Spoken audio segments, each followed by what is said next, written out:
So, hi guys, I'm Tony. It's my group that you've joined. Really good to have you in there.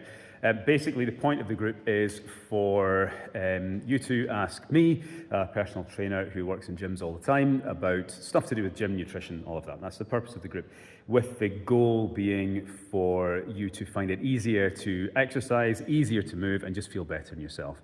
Now, the first time you walk into a gym, if you've not been into any sort of exercise place before, is it's full of strange and exotic machines like the ones behind me here. What I'm going to do is just give you a quick rundown on the easiest way to get started in any gym.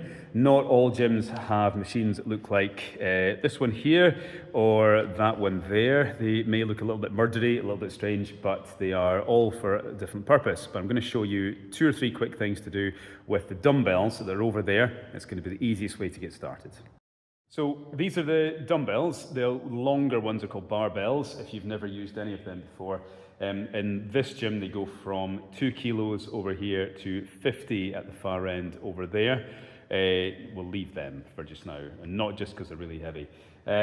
This is a bench which adjusts up and down. Makes a bit of a noise. And you can sit, lie, or you can be at a slope in this one. I'm going to give you 2 things to do with this machine and with these weights that you can do the moment you step into any gym, whether it's a council gym, Edinburgh Leisure, any of those, or a private gym, Pure Gym, whatever it is. So the first thing is you're going to set yourself up with a bench on a slope. The reason we're putting it on a slope is it's easier to get on and off of, and the type of movement we're going to do involves pushing. It involves the chest muscles, the front of the shoulder, and the back of the arm. To do that, it's basically like a press-up, but press-ups on the ground can be quite challenging. The bench press with the barbell and the whole setup, if you're in a Pure Gym, there'll be a queue of 15 5-year-olds trying to outmax each other on that one, and talking and texting the entire time. So grab a bench and put it on a slope. That's going to be the easiest way to get on and off again and still work the same muscles. Grab a dumbbell or a pair of dumbbells, any sort of size. These are 5 kilo ones. For very strong people on this, half body weight in each hand is a very good goal to get towards. So I'm about 85 kilos, so 40k in each hand would be a big goal to go for. But pick whichever ones you're looking at. You're going to sit back in and hold them out to the side. The main thing that I'd suggest is make sure that your forearm is vertical the whole time. So you want this bit of your arm to be up and down all the time.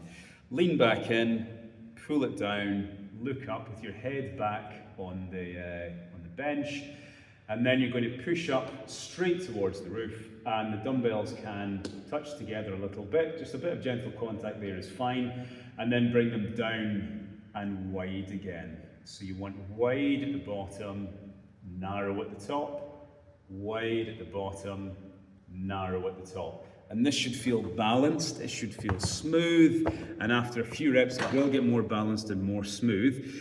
If you're very much like feeling like you're kayaking and this is going around the place, either try to concentrate a bit more on pushing in a straight line, or use a lighter weight. That's it, easiest way to do it. So your next one is, instead of doing a pushing thing, we're going to do a pulling thing now. So you want to balance up the number of pushes and pulls that you do. In pushing, as I said before, it's the chest, the front shoulder, the back of the arm. In pulling, there's a lot of this muscle called the lat, which goes down the back of your ribs, and it starts all the way up here in your arm, goes all the way down to your hip. Huge big muscle, does a lot of work. This is a very strong movement. You will be using the back of your shoulder and your bicep to a certain extent as well. So we've got the front shoulder, back of the arm, and the chest in the pushing. We've got the back of the shoulder, the front of the arm, and down the ribs in the pulling. So we've covered off most of your upper body in a push and a pull. So the pull movement we're doing is you're going to kneel on the bench, put your other foot out a bit wider, reach down with your hand, and then you've got this sort of tripod base. The arms hanging down, and you're going to pull your elbow up to the sky. Now we don't want your weight near your face, you want your elbow up to the sky, close to the ground, up to the sky. Just think about moving the elbow. The hand is just a hook that's hanging on, and we're not wanting this to come up this way, just the elbow to the roof. So This is called a single arm dumbbell row, or a bench supported single arm dumbbell row, but just look at it as your pulling movement. The other one is an incline, because the bench is on a slope, incline bench press with dumbbells. So you've got a push and a pull. If you did a push and a pull, then jumped on some cardio machines for a wee while and ran around a bit and just got yourself generally tired out in the legs, that'd be a fine workout to get going with. Any questions on this, guys? Shoot me a message. There'll be a plan coming out shortly. Let's put some weights away.